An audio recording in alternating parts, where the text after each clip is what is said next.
Okay, we are live on another edition of the Edlow podcast. Subscribe, subscribe, subscribe. I gotta say, this is one I don't even know how many podcasts I've done. It's been like over 100. And when I started this, I had a list of people I wanted on the podcast, and this person was on the list of like, I need to have him on, and I've been like trying to get him on for a long time, and schedules just didn't match up.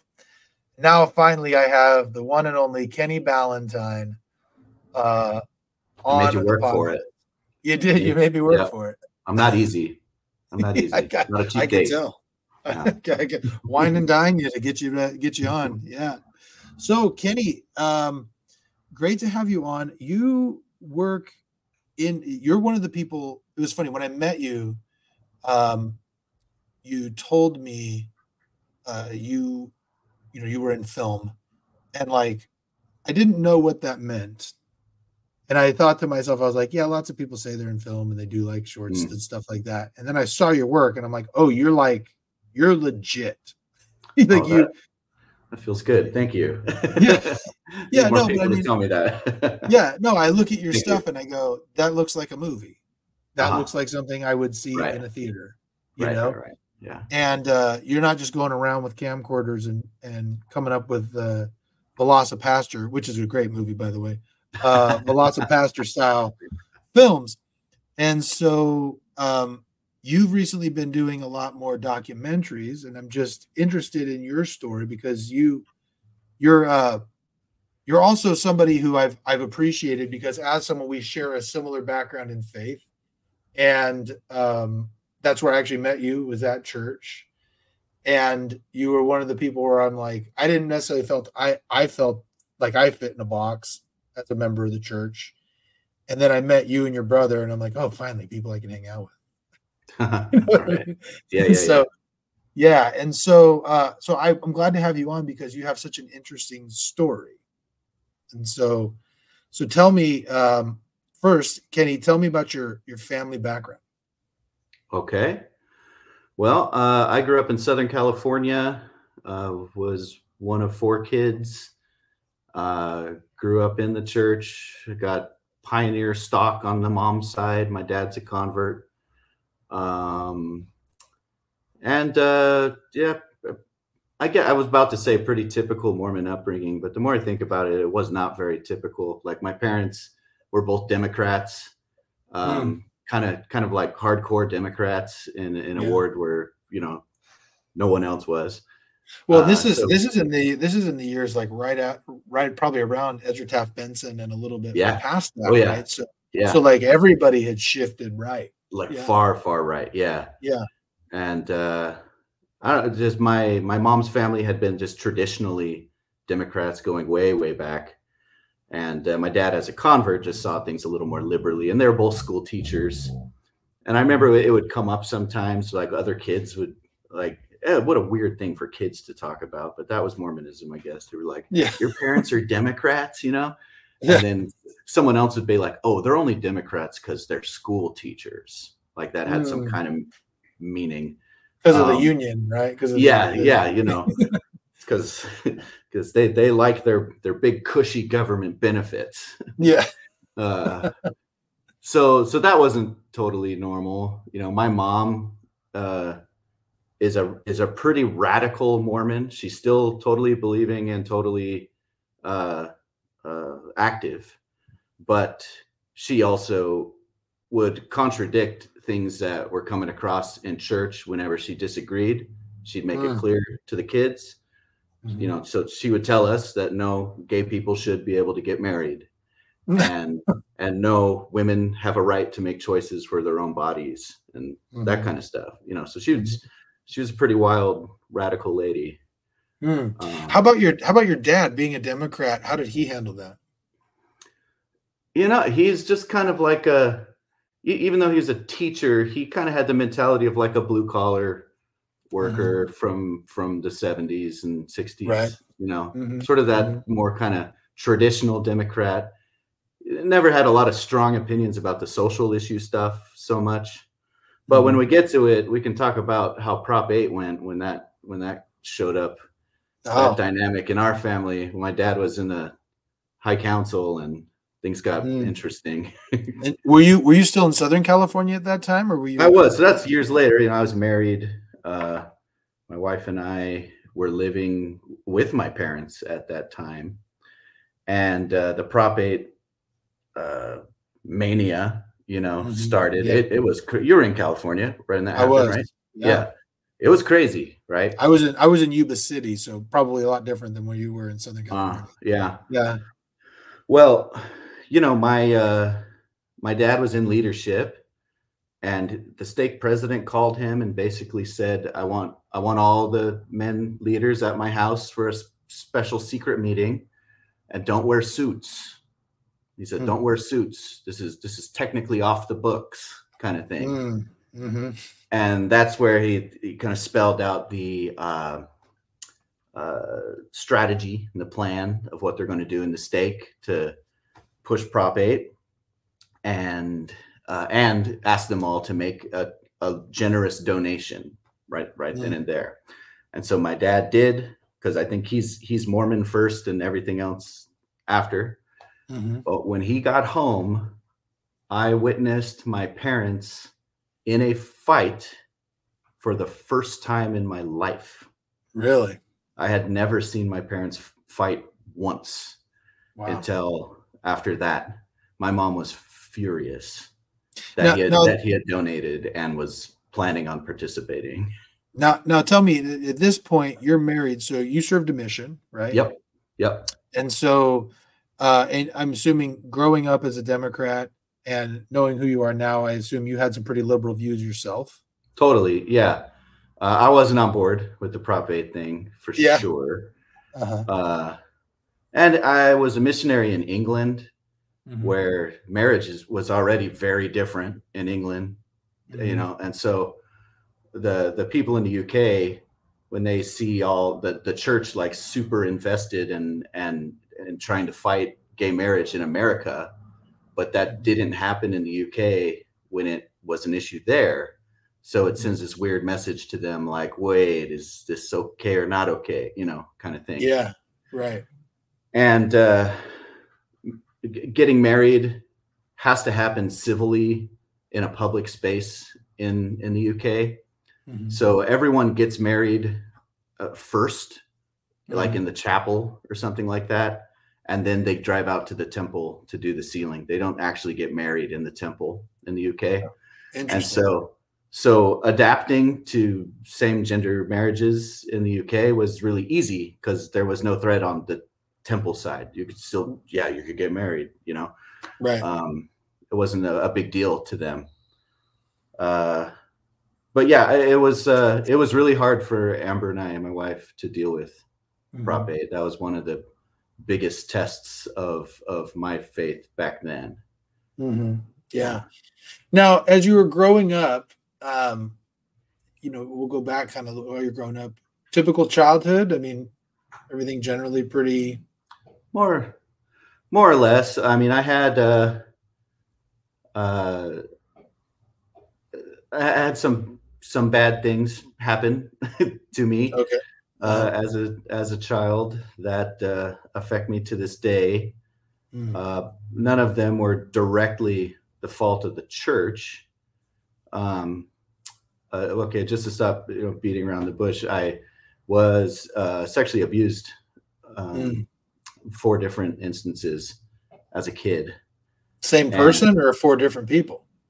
4 different people. Oh, wow. Yep. And that's not terribly uncommon for abuse victims or abuse survivors, as we like to say. Almost every victim of abuse is a victim of more than one abuser. And there's a lot of psychology that goes into why that's a thing. But other than that, I would say my childhood was idyllic. Like, I really have a lot to be grateful for. But those events that took place definitely play a role in why later I would lose faith completely and leave Mormonism.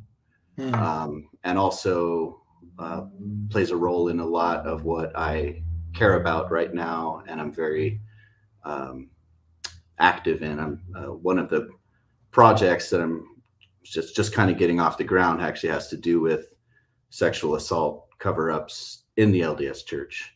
So there's not a lot to talk about that at the moment, but in the future, I can come back on your podcast and tell you about that project. That would be very interesting to hear. And let me ask you that you said earlier there wasn't a direct connection between the church and your abuse. You said that does color why you would ultimately leave the church. Where's the connection there? Just in the quickest way to describe it would be like one of the worst things that happened to me involved a much older child, a teenager, who assaulted me when I was like 7 or 8. Okay. And he was a guy and I was a guy. Right. And, one thing, and this isn't just a Mormon thing, boys don't get much instruction on this kind of thing. Right. You don't hear stories about boys being raped. Right. That R word goes with women in the way you're taught growing up, the way we were taught, the way I was taught, Sure. So that didn't and there's also a different shame for a boy than there is for 100%. Right. There definitely is a different kind of shame that comes with being a boy and experiencing that kind of thing.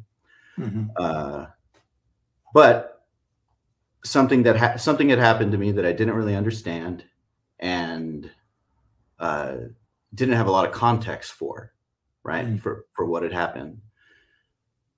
One of the biggest sort of mind screwery, I'm avoiding swear words on your podcast, that I experienced was later, probably at like age 11 or 12. I read a passage from The Miracle of Forgiveness, Spencer W. Kimball, where he said that it is better that a woman die in the act of fighting off a rapist than it is that they live having lost their virtue. Indicating that even if you're raped and something's done to you against your will, your virtue is gone, right? Your virtue is taken away. And so I lived a long time feeling like I had done something wrong. And I because you didn't necessarily fight to the death for it. Yeah. Oh, and when people are in those situations, they're being overpowered, your adrenaline system kicks in and you either fight, flight, or freeze. And it's a survival instinct. It's not necessarily a choice. It's what your body's telling you to do to stay as safe as possible in the situation. For me, it was freeze. I froze, And so I think a lot of the messaging that kids get in the church is not the best in terms of preparing them for facing this kind of stuff. I think it's even worse for girls. But also, the church has a pretty checkered history of silencing victims of sexual assault and protecting the predators. Protecting the predators. And that's a project you're working on. Yep. Interesting. Yep. Now let's talk about really quick. We can come back to this part of it, but we went to the dark place really quick there. We'll come back. We'll come back to it. But one thing that I find interesting for you is that you guys are so big into, you and your group are big into documentaries. Yeah. Well, first let's start. What drew you to film? Yeah. Okay.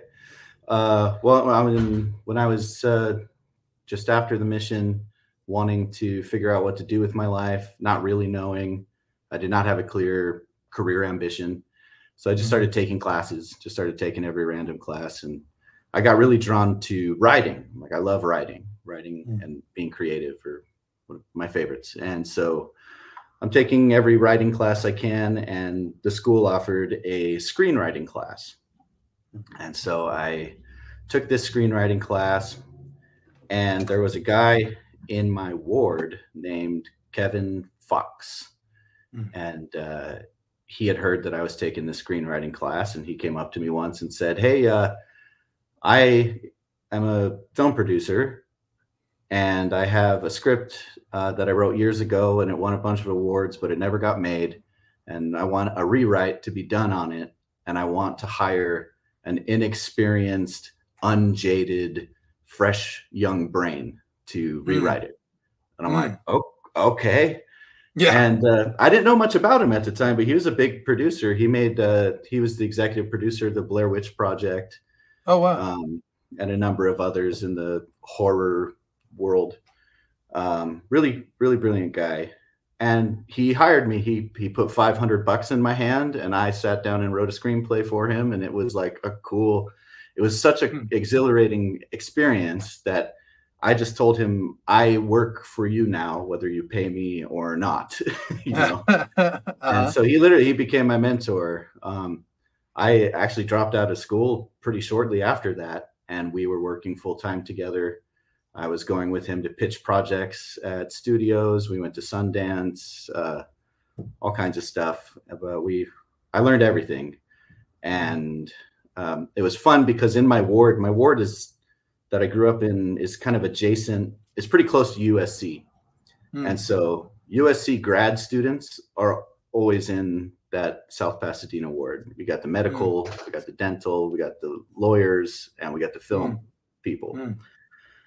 And so there were a bunch of film students in our ward who were, it's known as one of the best film schools in America.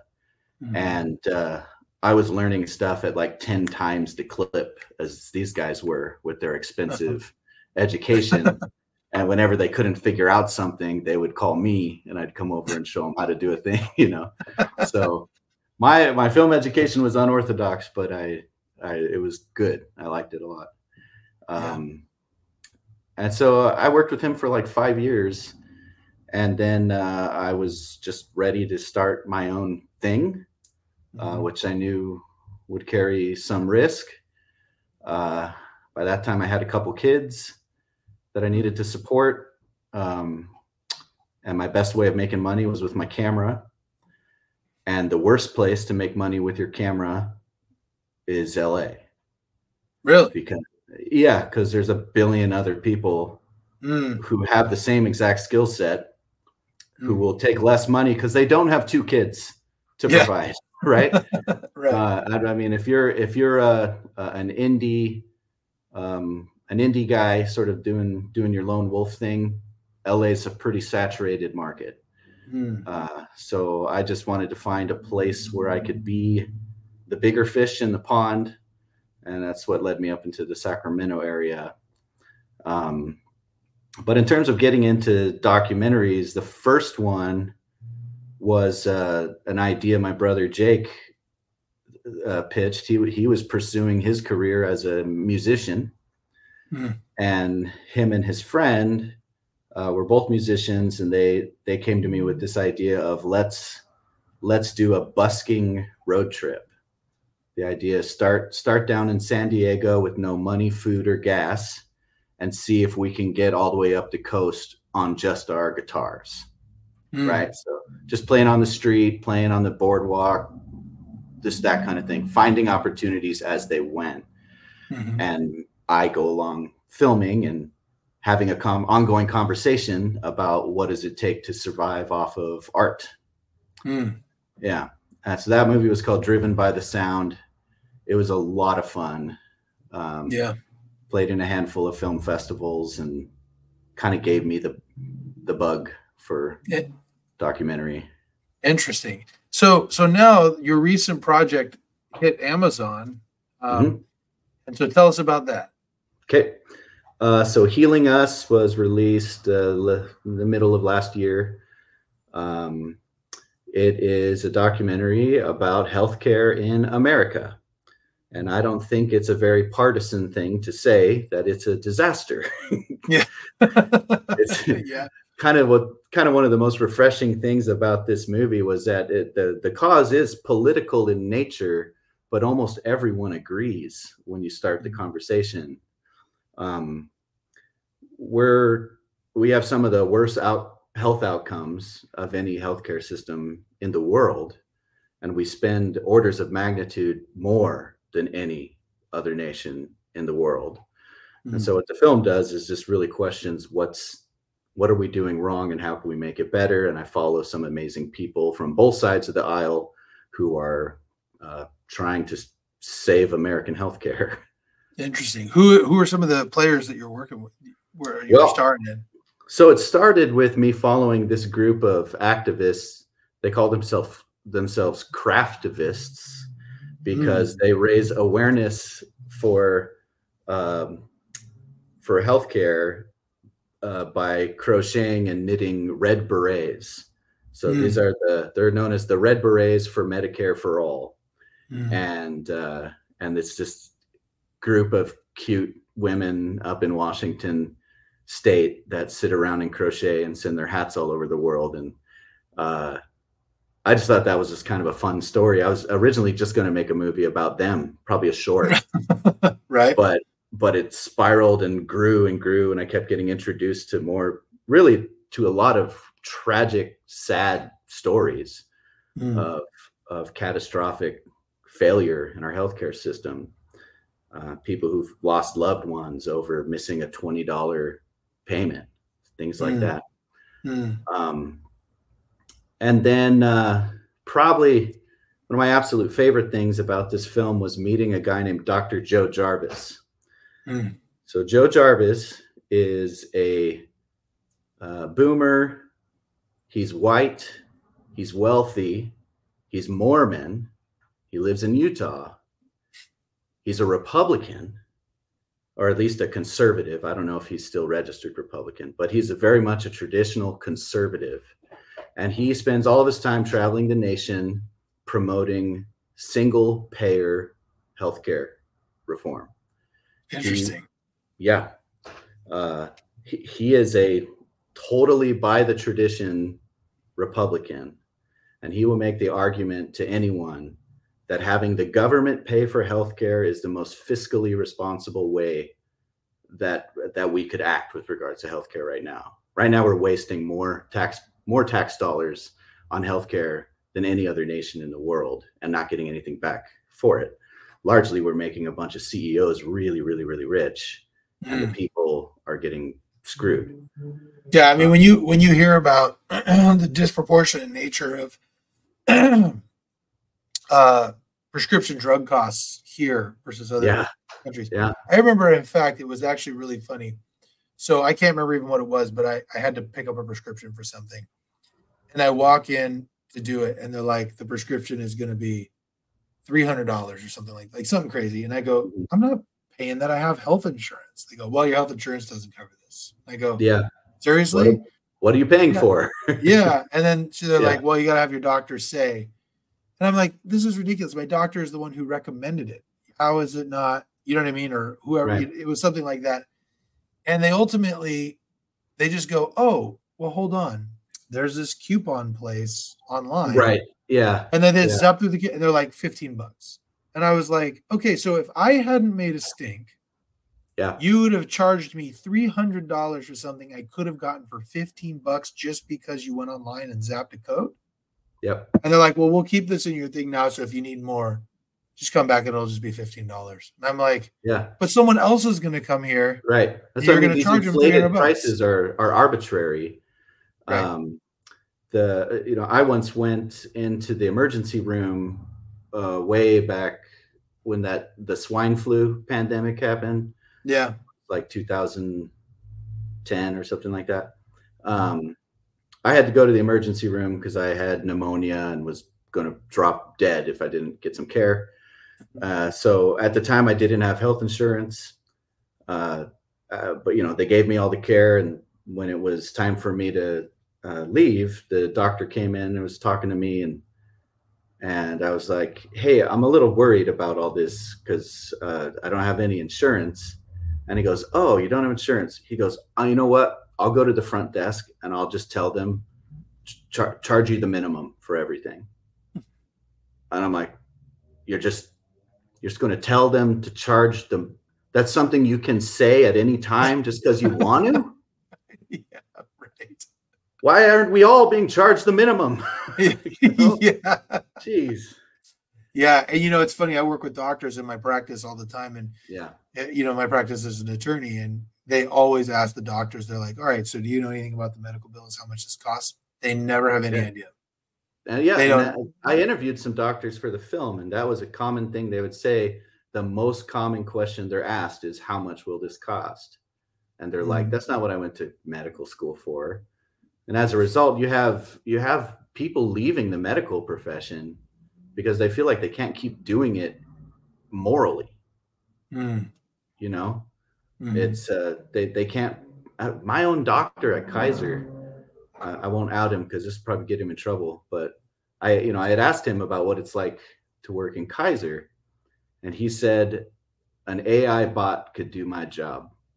Wow. Because all I do is check off boxes. I ask questions, you answer them, I check the right boxes, and then your care starts. And I don't practice medicine. He says, I wear the stethoscope around my neck just to remind me that I have a degree, that I'm a doctor. It was sad. It's like demoralizing.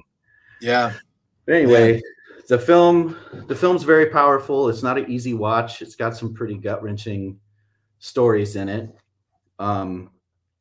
At some point, we got the attention of Susan Sarandon, which was really cool. She is a big advocate for single-payer healthcare and has been a fighter on this cause for a long time.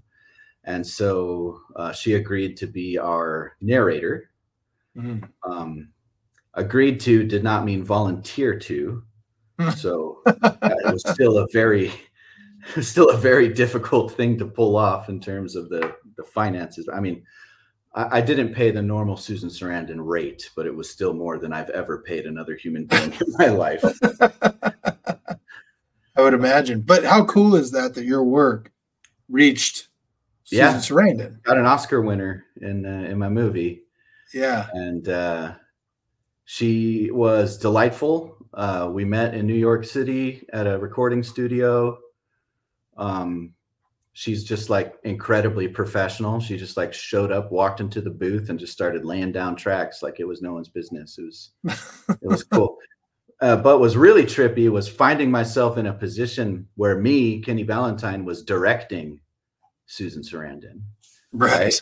So I'm on the outside of the booth. I got a little box with a button on it that I push when I want to give her notes or anything, And you're like, can I give notes to Susan Sarandon? I know. No, I was super starstruck. And at the beginning, like the first few lines, we probably just went through without any feedback because I was too starstruck to say anything about it. She'd do a line and I'd go, "That's great. Good job." And then finally the tech, a nice guy, just really cool guy who was the recording tech, he turns around and he's like, "You're going to need to give her notes. You want lots of takes." He's like, "It's okay. You got this, buddy. You got this." And so, so eventually I'm like, "Hey, can you do that again? Maybe just slow it down a little bit." And she's like, "Yeah. Okay." I'm like, "Oh, wow. Yeah, it's just cool. I have a video that I recorded while she laid down the very last line of the narration, and it's like a emotional punch moment, And so we're recording, and then she finishes, and I push my button, and I say, "That's a wrap on Susan Sarandon," and everyone clapped, and it was a cool moment. That's awesome, man. Yeah. So tell me, what did it take to get? I mean, how long did you work on it? What does it take to get a project off the ground for you to the point where you got it shopping it to Amazon and different places? It really depends on the nature of the documentary. It can happen really fast, but it also can be pretty drawn out. This is a film that had lots of pieces that were spread all over the country. I traveled a lot. We interviewed lots of people. We filmed lots of live events. We had some graphics work done. and editing a piece, something like this, where you really just go out and collect with a real broad net. You film in everything that might apply. Then when you sit down in the editing, you're stuck with more than 1,000 hours of footage to sift through and turn into something. So that can be just an enormously overwhelming task. But for this project, we probably went from inception to people watching the movie in 2 years. Wow. That's a quick turnaround, right? I'd say it's average. I'd say that's about average. It can go faster, is what I'm saying. I mean, you might make a complete documentary that's feature length, might all be about one thing that's happening in your local area. You can have a feature length documentary that's made out of 1 day of shooting. That's kind of what's cool about documentary, is it's very malleable. You can do a lot of different things. You could have one talking head, you can have 10, you can have no talking heads. It could all be archival footage or footage you shot yourself, or reenactment, you know. Yeah. So now tell me, so as you're going through this documentary, does it shift your ideas at all about how medical care should work? Are you now kind of sold on the single payer idea? Oh, 100% sold. Yeah. If we were all willing to just have some really open, honest conversations with each other, get the partisanship thing out of our heads, this would be the single most popular piece of legislation in American history. It technically already is. And that's kind of what's funny, is people don't know that. People still like to frame this as a left versus right topic, but 70% of Americans, according to a Fox News poll of all orgs, right? This is Fox News. So if it's slanted anyway, it's going to be slightly slanted to the right. Okay. 70% of Americans approve of switching to a government-funded healthcare system. That's 80% of Democrats and 49% of Republicans. So you're talking about already the most popular piece of legislation that could possibly happen, and that's without a lot of education. You know, that's what I mean. If people knew what we're missing out on here, they'd support it. Yeah. So now, as you're going through this, tell me, well, if you had a choice, if you could do a documentary on anything, what would it be? Well, I think whenever I'm making a doc, I'm making the doc I would make at that moment if I could make that choice. That's how I feel. As I'm not motivated by really much other than passion.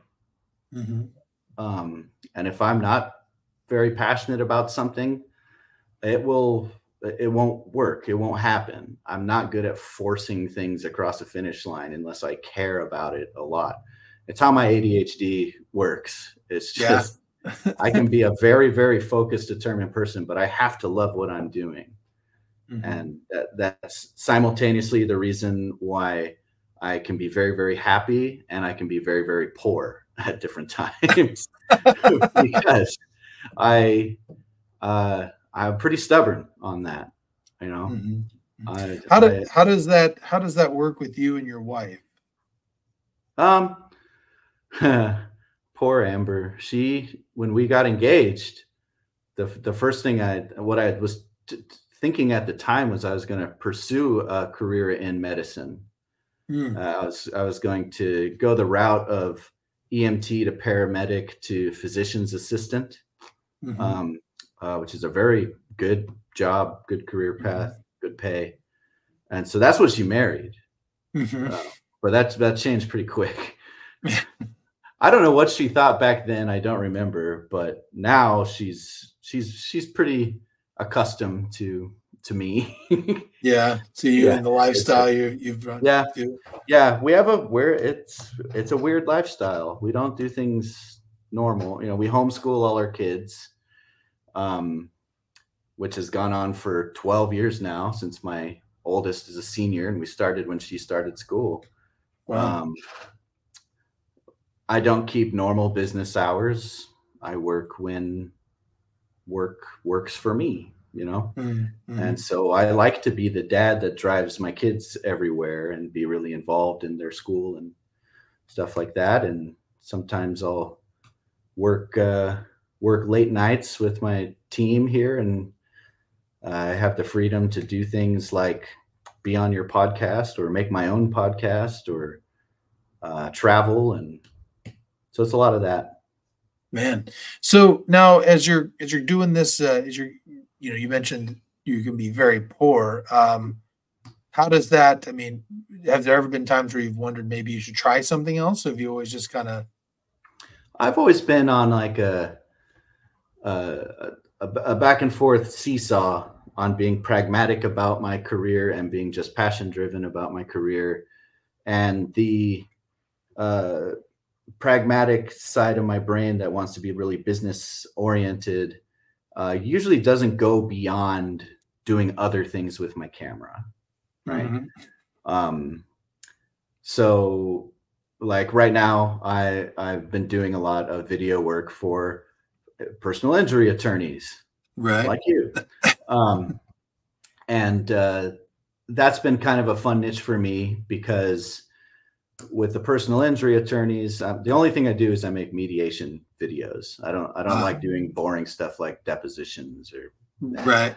No. So these are like, it's like I'm making a documentary about an injured person mm-hmm. and their experience that is mm-hmm. so overwhelmingly emotional that it makes a difference in the mediation right. process. Right.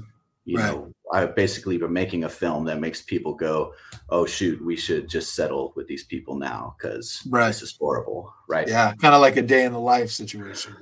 Sort of. Yeah. But what's nice about the mediation videos, it's not part of evidence, mm-hmm. right? It's pre-trial. So mm-hmm. there's no rules. I can be an artist. I can make it as emotional as I want. I can have the music swell at all the right parts and zoom in on the tear trickling down the face of the woman who lost her husband or something, you know? Right. And so it still feels close enough to the work I like to do, and it does some good. It actually helps people who deserve getting some help. So that's one way I've been earning money lately. Mm. Money comes in from healing us, but it's kind of it's more of a little stream than a overwhelming avalanche. Right. Because I get a cut every time someone rents it or buys it on Amazon. We also sell DVDs, and then we also put on screenings still where people can put on a screening and there's screening fees and that kind of thing. Problem is to make a movie, it takes a lot of money and people. So there's other people who take cuts as well. Mm-hmm. And we still owe a lot of money to a lot of people for finishing that movie, and probably right. will for a bit. Uh-huh. Yeah. So it is hard to make a living doing what I do. We have feast periods and famine periods for sure. Mm. Yeah. So if somebody wanted to get involved in film, what would be your first like recommendation for, like, say, I had a kid that wanted to, do what you do? What would you recommend they do? It would be, well, first of all, it's easy to make stuff and get it in front of people now, right? That's the biggest advantage now that wasn't really so much a thing when I was first starting off. So the best thing would be to do just that, make content and get it in front of people enough for you to decide if you're addicted to this or not. Because if you're not addicted to it, if you don't like wake up every day being like, oh, I got to go make a movie, then it's not worth it. Yeah. Right. What is the biggest drawback you think to doing what you do? I mean, probably just like what I've been talking about is I never know where my next paycheck's coming from.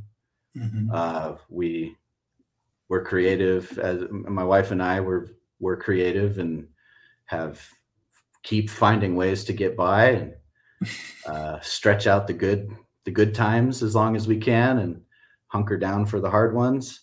That's a drawback, but at the same time, it never feels like that much of a drawback when I have these experiences where I'll be hanging out with someone and I'll be like kind of jealous of them because they are financially stable, and they express to me how much they wish they were doing something that was passion driven, you know, Right. because they're worn out and kind of hate their job and they're stuck with it forever, you know. Right. So yeah, no regrets. Yeah. So now let me ask you, going back to your marriage. You got married in the temple, right? Yep. Los Angeles. Okay. And, you know, we know, based just on what you've said, is that you're no longer going to church. When did the process, some people call it a faith crisis, a faith journey, or a deconstruction. Yeah. And from what I've seen from people I've interviewed and talked to who decided to leave, it was a long process for them. Yeah. Yeah. When do you think it started? Was it Prop 8 or something different? Started on my mission. Really? Yeah, no doubt. Did you have a good mission, or would you say it was a rough go? It was pretty hard. It was a pretty hard mission. The UK is a tough place to be a missionary, or at least it was back then. It was considered a very successful mission if you got to put on those white clothes one time. You know, if you get wet one time, you've had a good mission. Why is that? I think it has to do with the amount of kind of Christian fervor in the UK. It's nothing like in the United States. It's a much more secular nation in general, but also, you know, how much good missionary work depends on having good members, right, to work with you. And I saw the attitude in the UK was really weird, because I literally heard people say that the harvest already happened in the UK, that the elect were already taken when, like, Brigham Young and all those guys were over here doing their missions. And all the way up until the 70s or 80s, they were still encouraging people in the UK to move to America when they joined the church. And so there's not a lot of like long time infrastructure in the UK. It almost operates like the church is still young there, even though it's been there as long as anywhere else. Right. So there's that aspect. And then I was in the bad parts of town. Got mugged once, threatened a few times, you know, hit by eggs, that kind of stuff. Which, you know, when you're a missionary, you take it like a badge of honor, because you're like, we're persecuted because we have the truth. Yeah. Right. This is just validating. This is just gonna make my wife hotter. Yeah. Yes. It's all meant to be. But yeah, that was pretty traumatizing. But with regards to the question, the thing that started doubt for me was knocking doors and tracting into an Egyptologist. All right. The Egyptologist answered the door, and he was super cool, super nice, totally willing to talk. And I remember thinking, oh my gosh, he's an Egyptologist. I've got something that'll blow your mind, dude. I'm going to show him the Book of Abraham, right? I'm like so excited because I've just been reading the Pearl of Great Price, and I'm like, oh wow, and I know things about Egypt because I've read this. And so I bring him that on our second meeting, and I'm like, check this out. Joseph Smith translated this. And I was setting myself up for some hurt right there. I'm telling you, because he saw the what do they call the images of the papyri that are in facsimiles? Facsimiles, yes. And he goes, oh, I know what these are. And I'm like, what? And then he pulls out his books and he's flipping through sheafs of the books of the dead and funerary scrolls. And he starts showing me, you know, the same images. And I'm like, well, this is about Abraham in Egypt. And he's like, no, it's not. He's like, you couldn't read Egyptian in the time of Joseph Smith because the Rosetta Stone hadn't been found yet. And so you couldn't really put to the test anything he said about what was on those things. Anyway, this guy's like, but now you can't. That. Yeah. And this just like really shook me up because I had a very like traditional view of Joseph Smith and translation.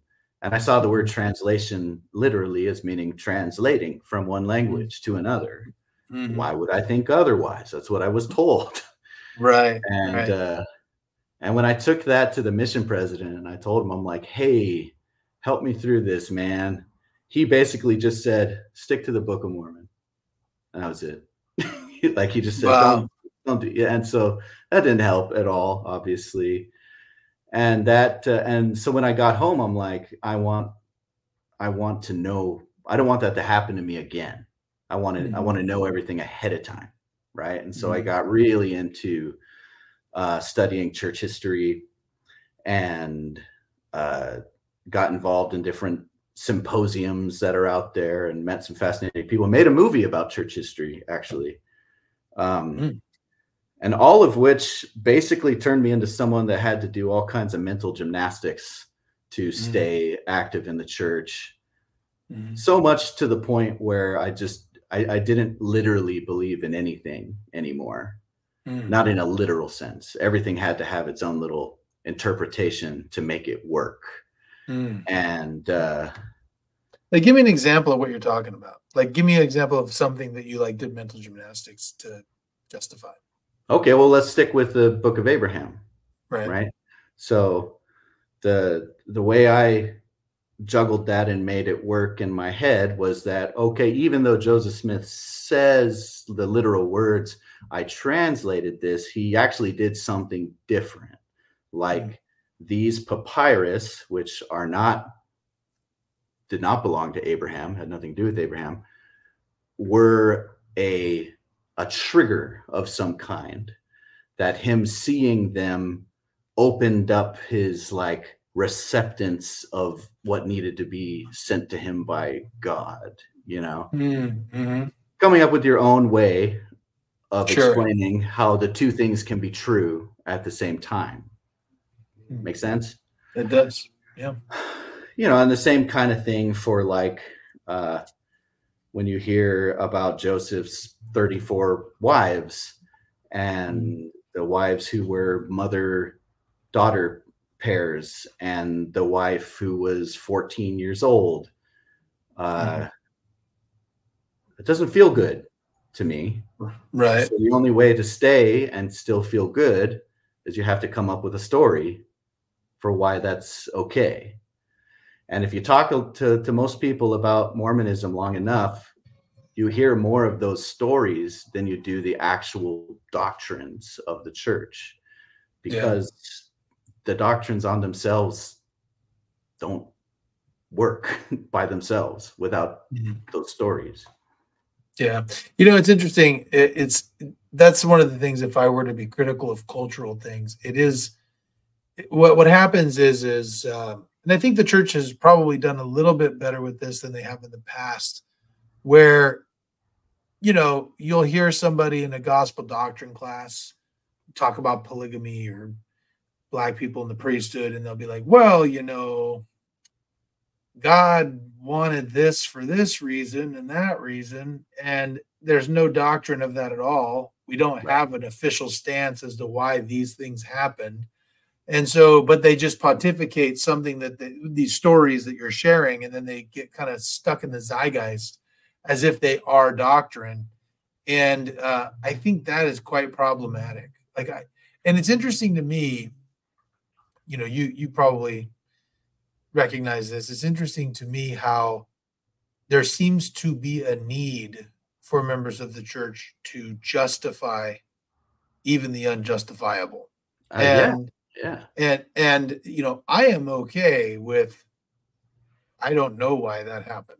Sure. You know, and yet there are so many people, I almost feel as though it is maybe an insecurity in their own testimony of it, that they have to have an explanation to accept that it's true. That makes sense. Sure. Well, you want something to quell the cognitive dissonance. You know, it doesn't feel good to have contradiction in your brain. You had Patrick Mason on your show, right? I did. I like Patrick a lot. He actually hosted a screening of my movie Trouble in Zion in Claremont Graduate School when he was working there as the Dean of Mormon Studies. It was years ago, but he was super nice to me, a great guy. Yeah. One of my favorite people. He was my ward mission leader while I was on my mission. Oh, really? Wow. Yeah, okay, he was getting his PhD at Notre Dame while I was in South Bend. So all right. Yeah. So he's an interesting guy, and but even he said in his interview with John Dehlin, yeah, he talked about how the things Joseph Smith did look a lot like sin to me. And that's a hard thing, you know, for him to square with. It looks like sin. That is the kind of thing that I think would save a church from becoming completely irrelevant, is being that open to acknowledge that some things might have been wrong or bad. Right. You know, right. I really admire the Community of Christ Church. I got to know them well while making this film Trouble in Zion, because I filmed with a few of their general authorities. And they, you know, at some point kind of looked at themselves and said, we need to square with some things. One was that they were in strong denial that Joseph Smith ever did polygamy. And so they thought, well, he obviously did. So we'll have to own up to that. Right. And but then they also recognized ways in which their teachings were doing harm in the world. And one of those teachings they thought were harmful was having priesthood being only for men. And so they stood up and they said, hey, I know everyone, we've done it this way forever. We think we were wrong. We're going to change. And if that bothers you, it's because we were wrong. We're doing something different now. And they just ordained their first female president of the church. Just happened, which is very cool. You know what's interesting about that? I was having a discussion with somebody about that who's a very, you know, tried and true member of the church, you know, definitely believes everything. And you know, and one of these people that I'm talking about who kind of have to justify everything and will defend to the death, even the indefensible, you know.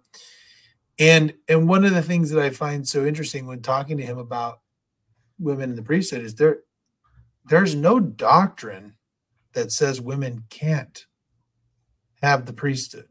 You know what I mean? There's nothing out there that says the women will never have the priesthood, if that makes sense. You know what I mean? So, you know, now if you're a believer, you know, you believe the church, Revelation hasn't come through, but, you know, to say that that's permitted yet, but there's nothing in there that says it can't be at some point. And which I find rather fascinating, because I think there's a lot of people who, if the church said we're now ordaining women to the priesthood, then, you know, I think a lot of people would have a hard time with that. And the funny thing is but the thing that's so funny about that is that there's nothing in the doctrine that suggests that it couldn't change. Yeah, so, I suppose you're right. There would be people who would die on that hill. I mean, that's what happened to the Community of Christ. Lost half their membership. Wow. And a bunch of new schisms popped up as a result of that. Some are still going today. But I still think like the flaw in the logic overall is coming back to this idea of doctrine, and that there is like a set of things that are doctrine and a set of things that are not, because it changes all the time.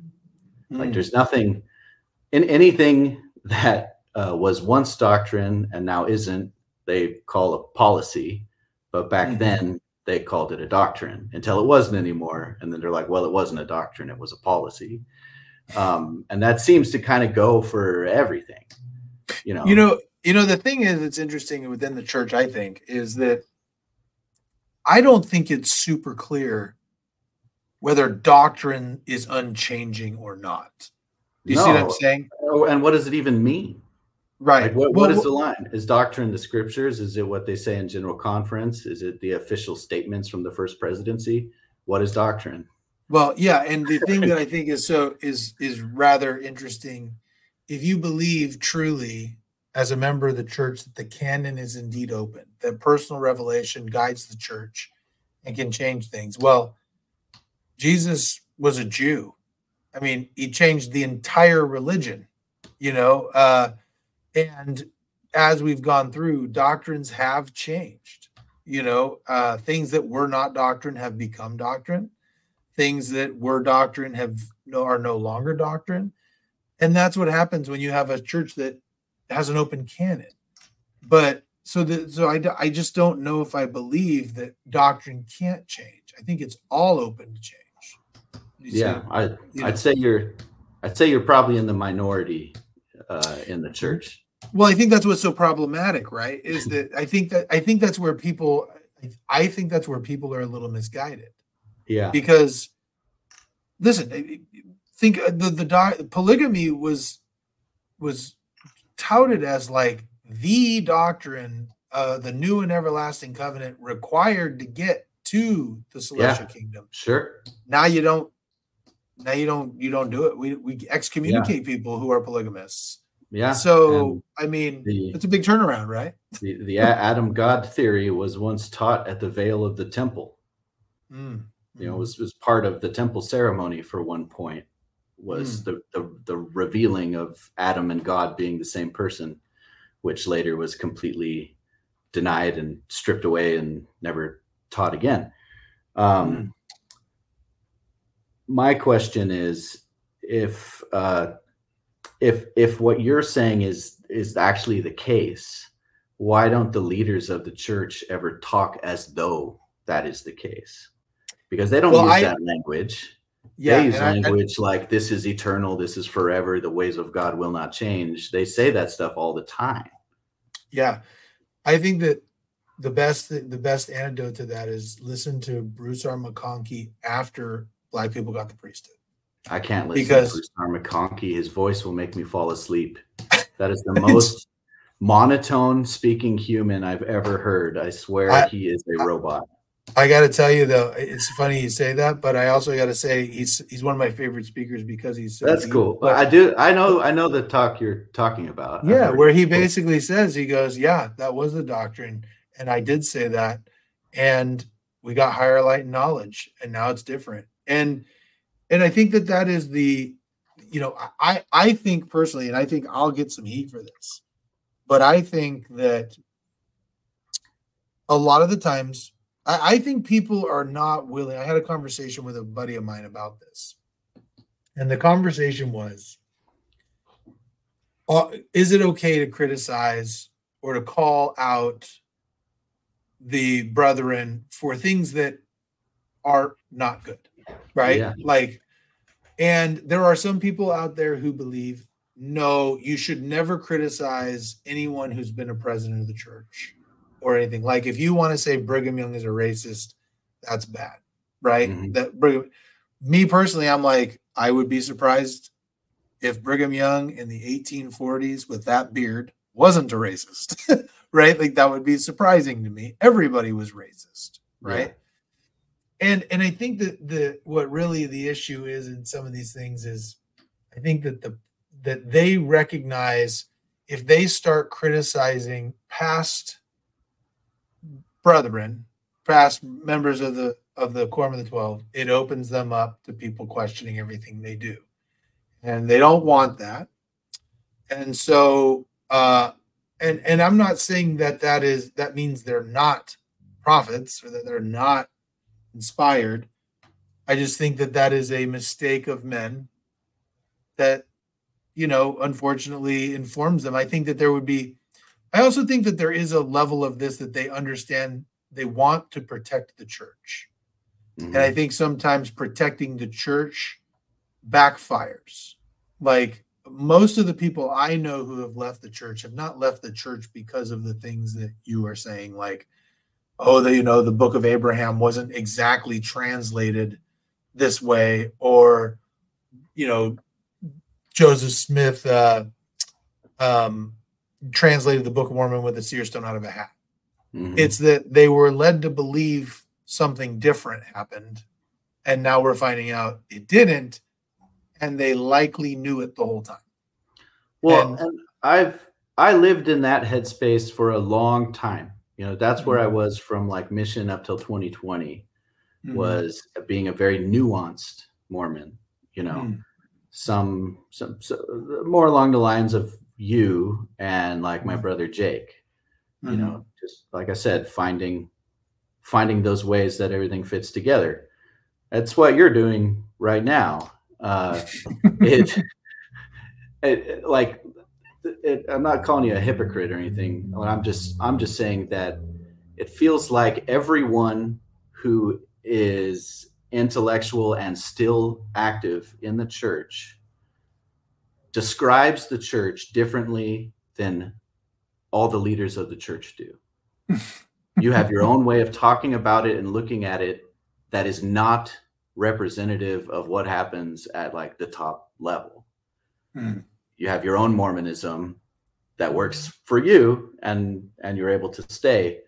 And at a certain point, I couldn't hold that anymore. I ran out of space to hold my version of Mormonism. It became too messy. The idea of the shelf breaking, right? Yeah. Mm-hmm. My shelf had too much on it. And at a certain point, I came to the belief, at least that I couldn't deny anymore, that Joseph Smith was a sexual predator. And once I got to that point, no more. I'm done. No more. So yeah, 2020 was when that happened. I mean, really, it had happened a little earlier than that, but in 2020, when we stopped going to church, everyone stopped going to church because of the pandemic. Right.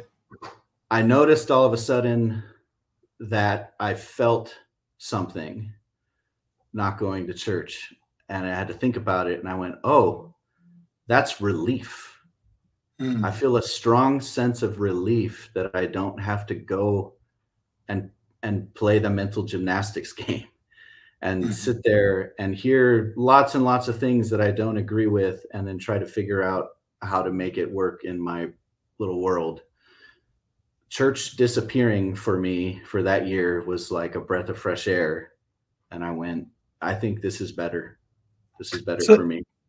Now, let me ask you a question on that, because this is something that I know someone who's listening to this who is an active member is going to think. And I think, and don't take this the wrong way, but I think they're gonna look at you, right? Colored ponytail, painted fingernails. Yeah. They're, which I like in the church, by the way. But like, they're going to look at that and they're going to say, okay, there's something he's not telling us about his lifestyle or the way that he handled things, or, there was some sin that he really liked that he there's some reason he just wants to party. He wants to do drugs. He wants to do something that he wasn't supposed to do. So he's trying to convince himself to not go to church. So what would be your response to that person? I would just tell them that I love sinning so much.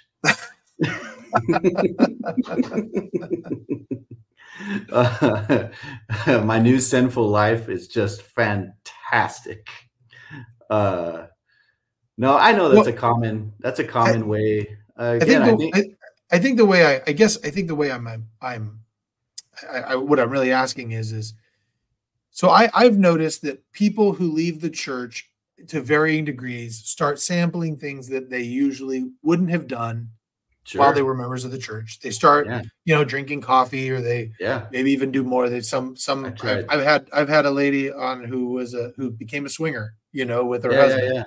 And no, when you're a grow up Mormon, you miss adolescence, so you make up for it. Yeah, but I think what I'm saying is where was that line for you? Was that after you left, or were there some things that you were starting to do that wouldn't jive? I guess what I'm saying is do you think that for you there was something, part of the cognitive dissonance is maybe lifestyle wasn't as necessarily in line with the doctrines of the church, or do you think that came after? Yeah, I think my lifestyle, not lifestyle, but who I felt I was inside was incongruent with the culture of the church, if not the doctrines, but certainly the culture.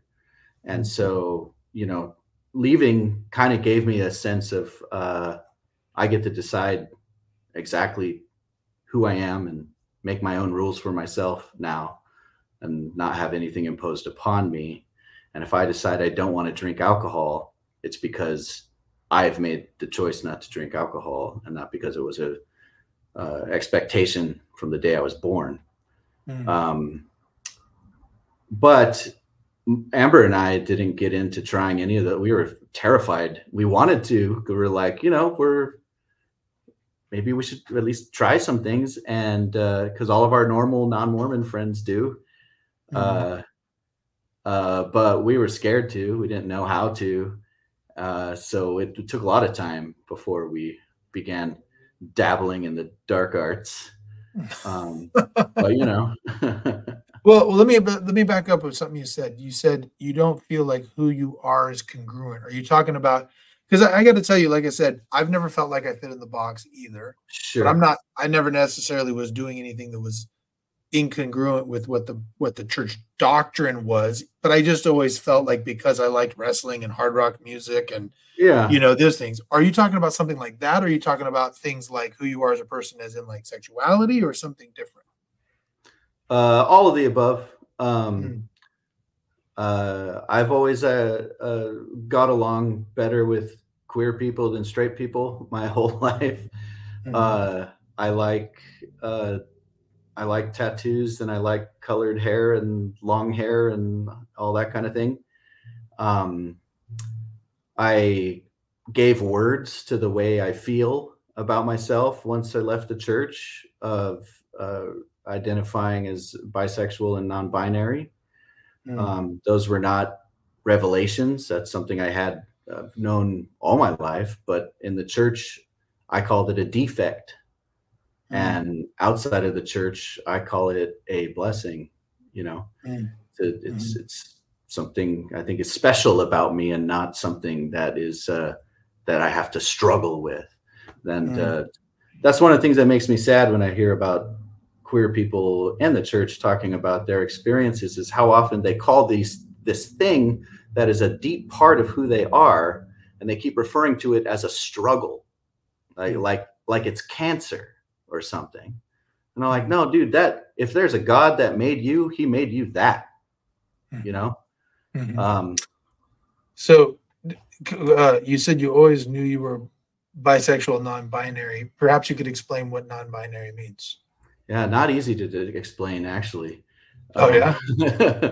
Because it means something different to different people. But for me, I gravitated toward the word non-binary because it was the first time I heard a word that sounded a bit like what I feel, and it just means a rejection of the gender binary. Some people see gender like a spectrum with two well-defined ends, male, female, or masculine, feminine. And I think some people live at one of those ends. I think some people exist somewhere in the middle on that spectrum. Some people float around within the spectrum. That could be different hour to hour, day to day. And some people might not be on that spectrum at all. I'm one of those people that floats around within the spectrum. And I had times when I was a little boy where I desperately wanted to be a little girl, but I also have days where I want to be a pro wrestler or put on, grab a chainsaw and help my dad, you know, do manly things out in the woods. Right. I'm saying I have both those things existing inside me. And I always have. And I'm very uncomfortable with being referred to as a man. I don't love how that makes me feel. But at the same time, I don't see myself as a woman either. Again, that's the idea, is non-binary. Have you always felt uncomfortable with being a man, like being called a man? The earliest memory I have of it is around 6 or 7 years old. Interesting. Yeah, so this has been around a long time. You didn't like being called a boy? Sometimes I liked Boy Scouts. I thought that was fun. But when I was little, one of the most euphoric experiences I ever had was when my sisters would dress me up as a girl. They would love doing it because they thought it was funny. You know, like, this is going to be hilarious. We're going to dress up our little brother in a dress and put makeup on him and send him downstairs to surprise everyone. And it was a good laugh, you know, people liked it, but I was like beaming inside. Like, it made me happy. And and so depending on where I go and what kind of people I'm around, I might express more feminine than others. Some people I'm around, I don't want them to even have any idea of who I am, and I feel, you know, I will hide and be very mask presenting, and I'm comfortable with that because my gender isn't anybody's business unless I want it to be. That's kind of a privilege of being non-binary over being explicitly transgender. I've had feelings of intense discomfort within my own skin before, but it's not a consistent thing. Right? I have times where I'm very comfortable with who I am and the body I have and all that. So it would be a rather rash decision to go off and change my body. But if I felt that way all the time, you'd go insane if you didn't transition. It would kill you. And so I definitely identify with how it feels. I have a very good transgender friend. Her name's Amaya. And we talk every so often and kind of exchange notes on our experiences. And anyways, I don't know where I'm going with this, but that's, well, let me ask you this. Let me ask you a question, because I know there are people out there who are wondering. I mean, we talked about sexual abuse, right? You've had some of that. There might be some people who link your experiences when you were young to how you identify now. Do you link that, and do these feelings that you had, did they predate the sexual abuse situation? In terms of predate, I can't say for sure. It's around, they're in the ballpark. Same time. But I also don't remember very much before I was 6 years old in general. Right. Yeah, it could have been there. You just don't know. Yeah. So I can't say for sure, but I will say that the theory that gender identity is associated with a trauma or abuse has been greatly debunked across the board by the scientists who study this kind of thing. However, from my own personal experience, maybe, I don't know, maybe it did, maybe it didn't. Either way, it's how I am now. Whether that was done to me or how I just came out of the box is kind of irrelevant in terms of my own experience. It doesn't really matter. No, that makes sense. And you said something that I found actually rather interesting in a different perspective. We were talking a little bit about gender roles before we recorded, and I brought up that, you know, the social contagion aspect of what is going on, particularly with youth these days, and you kind of shared your own view on that, and perhaps you could talk, you know, and to flush that out a little bit. There are people out there, and I wonder this myself at times, that there are people out there. There are certainly, I would never say that there aren't people on this spectrum that you've talked about. I think there are transgender people. I've interviewed two of them, and both of them very much their experiences are very real, sound very real. And but you do have to question, because of the sheer amount, that whether some of it is a social contagion aspect, because people are kind of being celebrated in those things. And you kind of shared that you don't think that's necessarily a bad thing. Yeah, well, I think mostly the phenomenon you're describing, we're talking about youth and kids, generally, and yeah, maybe some of it is a hey, this is kind of a fad, or it feels good to be a part of a thing with a label. Sure, maybe it is. What I would want to say is compare that to where we came from. You know, kids take a long time figuring out who they are. They put all kinds of labels on themselves that have nothing to do with gender, that will switch and flip and flop 30 times in the next 30 years, right? That's normal. But with something like this, my point is just that right now you have kids being accepting of other kids coming out and saying that they're queer or transgender. Compare that to how it was in the 90s, in high schools in the 90s. It was social suicide. You would do anything you could to avoid anyone even suspecting that of you, right? It was dangerous, and using the word suicide in there has not an exaggeration either. I'd much rather my kids maybe identifying themselves as something that later they change their mind and say, no, that's not actually me, because it was popular at a time, then find out that they hid or suppressed who they were to the detriment of their own mental health, or even contributed towards harming someone else by perpetuating these really toxic views. That's a good point. You know, if you were feeling this while you were in high school, how did that experience? I mean, you graduated around the same time I did in the 90s, right? So how did that experience go for you? Or were you even thinking about this because of your religious upbringing? Were you kind of shutting that down? There wasn't a lot of words for what I was feeling back then, right? Like the terms we have for a lot of these things aren't around anymore. Weren't around then. We didn't even have the word transgender.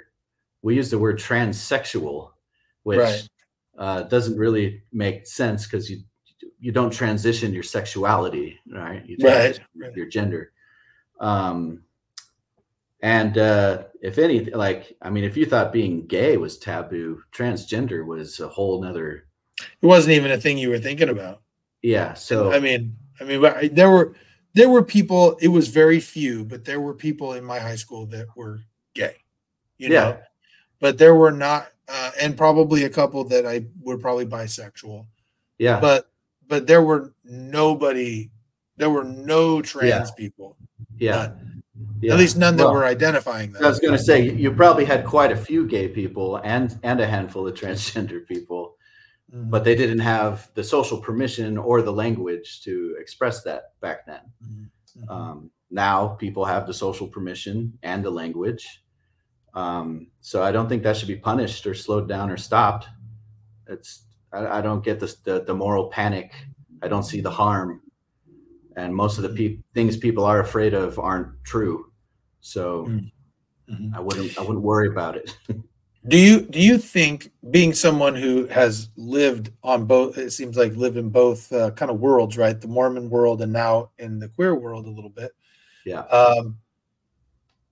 You know, do you think so some of the things that I've noticed personally, and certainly you have a different experience so you can share, but at least most of the people I talk to, even members of the church, they're not. It's not really so much that there are trans people out there that affect them or bother them as much as it is as this idea that is being pushed that children should be able to change their gender. Some say even without parental consent, giving gender changing hormones. And I know that's not necessarily happening in a lot of places, right? But that is a concern. Right. Do you think that is a valid concern? I think that in many instances, the concern is kind of blown out of proportion. I mean, you have people imagining that surgical procedures are being done on children to remove body parts and permanent stuff like that. And there's not a doctor in America who is advocating for that. That's just not a thing. What doctors do advocate for in situations where someone's having extreme gender dysphoria is hormone blockers. So what hormone blockers do is basically delay puberty. It's going to delay puberty so that some of that extreme dysphoria coming from the natural changes that make you become more like a man or more like a woman can be delayed while you grow up a bit and think about who you are. What's nice about them is you can stop taking them and your body just proceeds as planned. It's 100% reversible. It's not a permanent change. The other upside is it tends to prevent things like suicide. So weighing the two against each other, I tend to go on the side of let's prevent suicide. And I'm someone that I'm very careful about what I let my medicine, my kids take, I prefer like all natural all the way whenever we can. But I think the pros and the cons they really outweigh each other in this instance. This is what I find so fascinating about Kenny Ballentine, though. And I'll give you an example. One of the reasons I found, one of the first things I found so fascinating about you is I'm a big movie buff. We've always talked about movies we love and things like that. And you've done a podcast in the past about going and seeing movies and things of that Still nature. do. Yeah, there you go. And so all that's going on. You don't let you at least before you didn't let your kids watch they only watched one movie a year. And and it's so interesting to me that like you homeschool your kids, but also very liberal on the social issues, which is not normally what you hear. A lot of the people who homeschool their kids, it's because of the social issues is why they do it. It's so interesting to me that like you're a film guy, but you don't want your kids watching too many movies. You're very liberal on social issues, yet you homeschool your kids. You ever think about I'm just full of dichotomies, aren't I? It's funny what you said about the movies and my kids. I really can't claim anymore because COVID completely changed our relationship with media in big ways. Yes. Yeah, I'm sure. Sure. And when you first met me, I had the standards of someone with 2 children, and now I'm someone with 4. And let me tell you, they slide. Your values slide a little bit. My oldest, the more kids you get. Our oldest are about the same age. Yeah. And mine's graduating this year, and he sees Lincoln, my youngest, and he's like, that kid gets away with murder. He's like, I thought I was allowed to watch a screen I was able to play video games for a half an hour. That kid's on there for hours. And I'm like, well, there's more of you. And I can't. I'm tired and he's alive. Okay. I'm like, hey, there's more of you.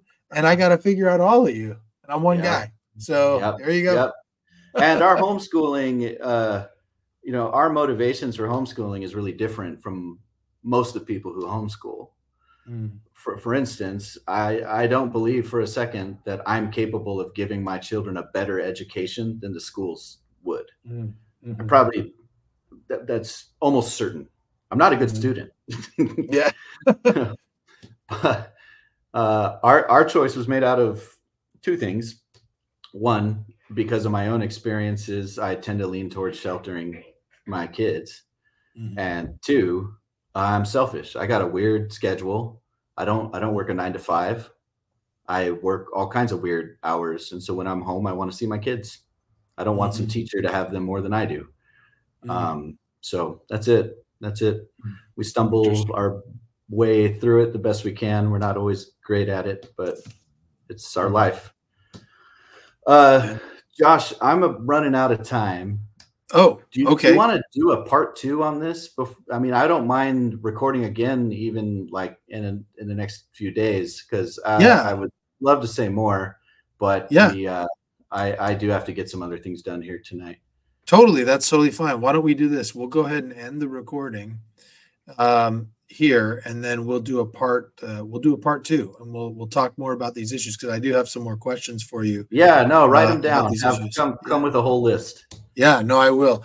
All right. Well, so you guys have heard the first half of Kenny Ballentine's story, and we will be back with a second half, very, very soon. So we'll talk to you guys later.